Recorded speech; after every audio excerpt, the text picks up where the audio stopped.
Baiklah pemirsa, untuk membahas lebih lanjut terkait Pelabuhan Tanjung Carat dan seperti apa dampak ekonominya bagi Sumatera Selatan, saat ini kita sudah terhubung bersama pengamat ekonomi Sumatera Selatan, Bapak Amidi. Baik, selamat siang Bapak, apa kabarnya hari ini Bapak? Alhamdulillah, selamat siang Mas Paska. Alhamdulillah sehat. Baik Bapak, ini kita mengawali perbincangan kita pada siang hari ini. Pak, mungkin bisa dijelaskan seperti apa kita melihat rencana pembangunan Pelabuhan Tanjung Carat terhadap ekonomi di Sumatera Selatan Bapak? Mungkin boleh dijelaskan. Baik, Mas Paska, bahwa kita ketahui bahwa selama ini kan pelabuhan Tanjung Api-Api yang awalnya kan mengalami berbagai permasalahan, baik itu masalah lahan maupun masalah teknis ya, dengan serta-merta sehingga dialihkan kepada Tanjung Carat, Kabupaten Banyuasin ini. Dan kemarin kita sudah dengar akan ada kelanjutan pembangunan ini dengan sistem sharing pendanaan atau creative financing. Nah, kalau kita lihat proses ini berarti kita punya harapan bahwa pelabuhan internasional Tanjung Carat di Banyuasin ini akan terwujud walaupun kita akan menanti beberapa tahun ke depan. Yang tadi sudah sebutkan bahwa akan di launching pada tahun 2029. Nah, kalau ini terrealisasi, besar sekali dampak ekonominya terhadap Provinsi Sumatera Selatan pada khususnya dan Indonesia pada umumnya. Nah, terutama untuk Provinsi Sumatera Selatan, ini dampak ekonominya yang pertama adanya kelancaran arus lalu lintas barang yang tadinya kita selama ini menggunakan outlet-outlet provinsi tetangga seperti Jambi ya, atau negara tetangga seperti Singapura ya. Nah, sekarang sudah kita bisa menggunakan outlet sendiri, yaitu pelabuhan internasional atau pelabuhan representatif Pelabuhan Tanjung Carat Banyuasin ini. Nah, kemudian yang kedua, dengan adanya pembangunan pelabuhan internasional Tanjung Carat ini, di sana akan tercipta kegiatan-kegiatan ekonomi yang akan memacu pertumbuhan ekonomi baru di kawasan tersebut. Untuk itu barangkali akan menetes ke bawah atau katakanlah akan ada multiplier efeknya kepada penduduk sekitar atau masyarakat sekitar yang akan melakukan aktivitas ekonomi itu sendiri. Kemudian yang ketiga, yang tidak kalah pentingnya adalah bahwa kegiatan-kegiatan ekonomi akan ramai terpusat ke sana. Dan bukan tidak mungkin itu akan menjadi kota satelit baru dengan adanya pelabuhan Tanjung Carat tersebut. Kemudian yang keempat, yang tidak kalah pentingnya adalah barang-barang yang tadinya bernilai katakanlah low price ya, dengan adanya pelabuhan Tanjung Carat ini, maka barang-barang tersebut akan bernilai lebih tinggi lagi karena kita akan bisa melakukan ekspor sesuai dengan negara tujuan dengan cepat. Yang kita tahu bahwa selama ini kita akan melakukan ekspor terkendala dengan hanya ada pelabuhan bom baru yang dangkal yang memakan kos yang tidak kecil itu. Nah, dengan adanya pelabuhan Tanjung Carat di Banyuasin nanti, itu akan sudah diatasi. Kemudian yang kelima, yang tidak kalah pentingnya adalah kegiatan ekonomi secara keseluruhan di Sumatera Selatan ini akan terdorong atau terpacu akan lebih speed lagi. Karena mengapa? Karena fasilitas atau outlet ini sudah tersedia. Nah, yang keenam, yang tidak kalah pentingnya adalah bahwa sumber-sumber ekonomi di sekitarnya seperti kabupaten-kabupaten lain itu akan menuju ke Sumatera Selatan sendiri yang tadinya barangkali beralih ke Lampung atau Jambi. Nah, ini barangkali sudah terpusat ke Provinsi Sumatera Selatan khususnya di Banyuasin karena pelabuhan itu terletak di Banyuasin itu, Mas Paska.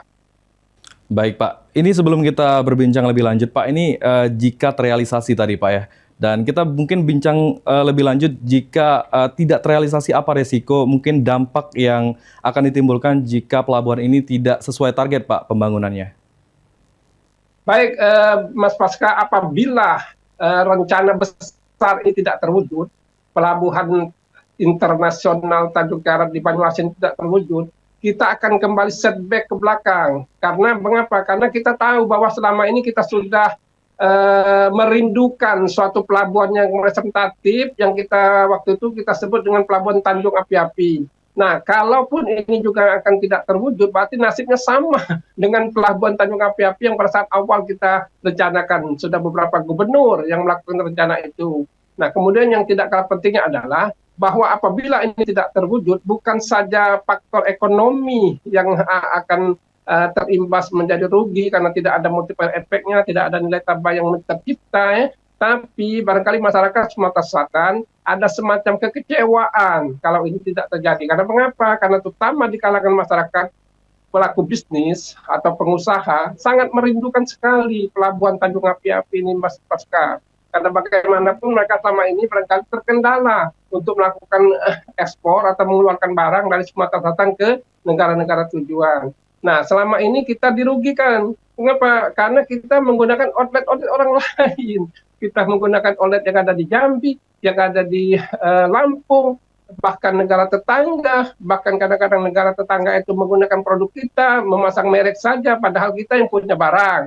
Nah, ini kan suatu kerugian yang besar ini, Mas Pasca. Nah, untuk itu barangkali saya memberi advice, mewakili masyarakat Sumatera, berharap betul bahwa Tanjung Karat, Pelabuhan Tanjung Karat Internasional ini kita harus dorong bagaimana untuk mendrailnya, untuk mengawalnya supaya tetap terwujud walaupun beberapa tahun ke depan. Tapi paling tidak ada harapan besar untuk kita bisa mewujudkan Pelabuhan Tanjung Karat ini. Apalagi kita dengar bahwa ini kan public sharing, ada pendanaan sharing, ada pemerintah, ada BUMN, ada BMD, ada swasta. Nah, kenapa tidak ini terwujud? Saya ini Mas Pasca, saya selaku kapasitas saya sebagai anggota komite tetap organisasi Kamar Dagang dan Industri, itu sudah pernah kami melakukan kajian dan sudah memberikan saran kepada pemerintah provinsi agar dilakukan kerjasama ini. Nah, alhamdulillah kerjasama ini terwujud. Karena bagaimanapun tidak bisa kita mengandalkan kekuatan pemerintah saja, tapi faktor swasta atau pihak swasta harus dilibatkan, termasuk organisasi dunia usaha harus kita libatkan. Karena apa yang menjadi pemikiran mereka, apa yang menjadi konsep-konsep mereka, kita perlukan ini, Mas Pasca. Nah, untuk itulah barangkali untuk mewujudkan terwujudnya pelabuhan besar atau pelabuhan internasional Tanjung Karat di Banyuasin ini, sekali lagi benar sudah konsepnya bahwa kita melakukan kerjasama atau MOU dengan beberapa pihak yang tadinya barangkali Pelindo, Samudra Pasai, kemudian Sumber Energi Gemilang. Nah, ini sudah benar. Nah, tinggal bagaimana kita betul-betul merealisasikan ini, Mas Pasca. Sekali lagi, kalau tidak terrealisasi, bukan tidak mungkin ada kekecewaan kembali dari kalangan masyarakat Sumatera Selatan khususnya. Ini mengenai dengan adanya pelabuhan ini, Pak, apakah akan menguntungkan bagi Sumatera Selatan? Mungkin bisa dijelaskan juga, Pak, sektor apa saja yang akan diuntungkan dari adanya pelabuhan ini, dan mungkin ada komoditas-komoditas yang diunggulkan, Pak.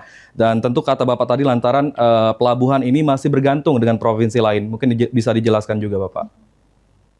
Ya, baik Mas Oscar, bahwa dengan terwujudnya pelabuhan Tanjung Karat di Banyuasin ini, bukan hanya Sumatera Selatan yang diuntungkan, tapi saya sampaikan awal tadi bahwa kabupaten-kabupaten sekitarnya ini yang menjadi hubungan, yang menjadi daya tarik untuk ke Sumatera Selatan itu mereka berbondong-bondong menuju ke sini. Jadi artinya mereka sudah membatasi diri, tidak lagi menggunakan outlet-outlet yang dari luar, apakah itu dari Jambi, apakah itu dari Lampung atau negara tetangga. Nah, mereka sudah terpusat menggunakan jasa pelabuhan internasional Tanjung Karat ini.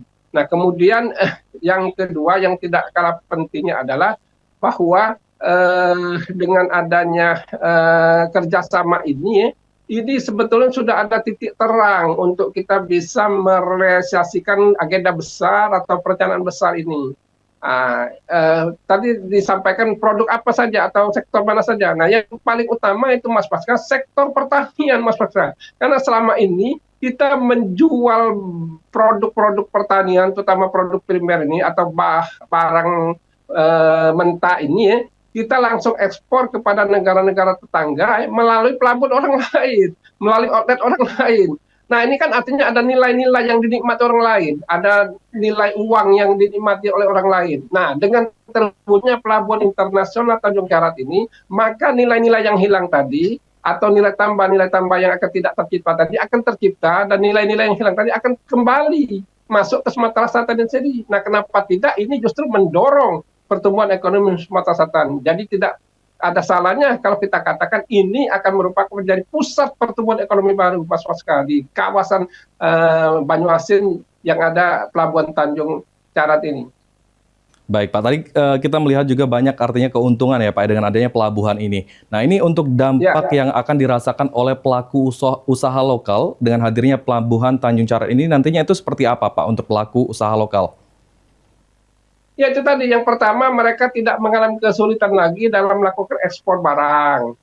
Apalagi dengan impor, barangkali kan barang masuk juga tidak ada persoalan lagi, tidak terhambat. Tapi selama ini kan kita terhambat karena kita hanya punya pelabuhan bom baru yang dangkal, yang membutuhkan waktu, yang akan ada kapal-kapal kecil lagi untuk membongkar barang. Nah, sementara dengan adanya pelabuhan internasional atau pelabuhan representatif Tanjung Karat ini ya di Banyuasin ini, itu tidak akan terjadi lagi. Jadi tidak ada kendala lagi apabila mereka mau melakukan ekspor, impor ya, mereka tidak memikirkan pelabuhan lagi, tidak memikirkan outletnya lagi, karena sudah tersedia. Itu yang pertama. Nah, kemudian yang kedua, pelaku-pelaku usaha ini ya, sudah punya harapan besar untuk bisa mengeksiskan produk-produk yang kita akan jual, akan kita lakukan ekspor ke negara-negara tetangga ini.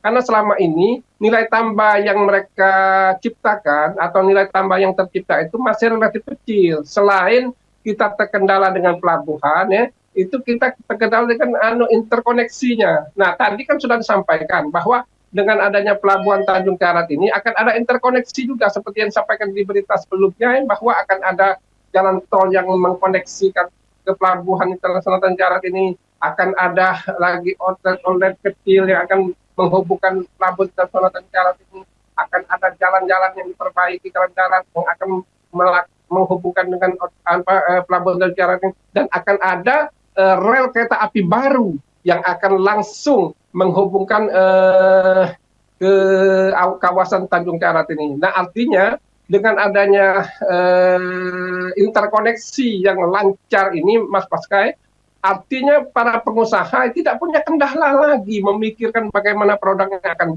rusak, akan busuk, akan tidak terjual, tidak memikirkan itu lagi. Mereka sudah eksis, setiap ada kegiatan ekspor mereka langsung landing. Nah ini harapan besar kita, Mas Pasca. Pak, ini kita melihat dari konteks investasi Pak, ini bagaimana potensi pelabuhan ini dalam menarik investasi baru ke Sumatera Selatan? Apakah pelabuhan ini menarik Pak, atau perlu insentif tambahan seperti itu Pak? Oh, luar biasa.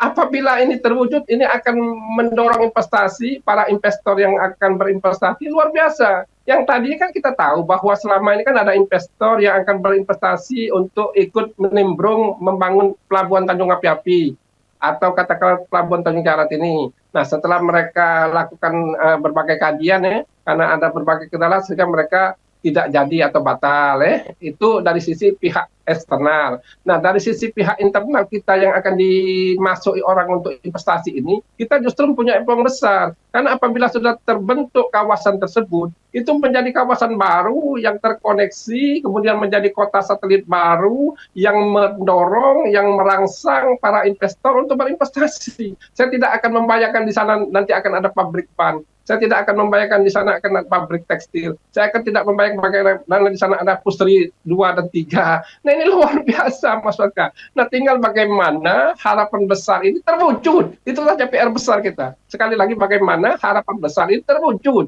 Itu saja. Mungkin terakhir Pak, mungkin closing statement boleh disampaikan himbauan ataupun pesan sebagai pengamat ekonomi Sumatera Selatan Bapak Amidi. Boleh disampaikan.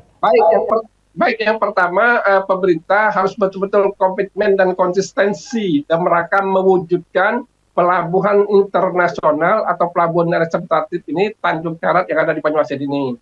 Yang kedua, para pengusaha yang punya uang atau investasi yang lebih, marilah kita menimbrung untuk mempercepat pembangunan ini. Nah, yang ketiga, masyarakat ya, kita harus mendorong dari sisi kemampuan kita, dari sisi kemampuan, dari sisi apa yang bisa kita lakukan. Kemudian yang ketiga, yang tidak kalah pentingnya adalah bahwa kita juga perlu mensumbangsi pemikiran. Misalnya ada kajian-kajian yang bisa kita lakukan dengan membantu Provinsi Sumatera Selatan agar bisa dilakukan percepatan. Nah, kemudian yang terakhir, yang tidak kalah penting, semua aparat pemerintah yang terkait langsung maupun tidak, ini harus sama-sama satu visi dalam rangka mewujudkan pembangunan internasional, pelabuhan internasional Tanjung Karat ini. Sekali lagi, kalau tidak, kita akan ada semacam kekecewaan 2-3 kali itu Mas Pasca. Nah, untuk itulah barangkali inilah kesempatan besar pemerintah Sumatera Selatan untuk menunjukkan jati dirinya kepada masyarakat Sumatera Selatan khususnya dan kepada Indonesia serta dunia, bagaimana Sumatera Selatan bisa mampu merealisasikan pembangunan besar yang berupa pelabuhan internasional atau pelabuhan representatif Tanjung Perak di Banyuasin ini. Baik, baik Bapak Mindi, terima kasih sebagai pengamat ekonomi Sumatera Selatan tentunya. Kami silahkan Bapak untuk melanjutkan aktivitasnya kembali Bapak. Terima kasih. Oke.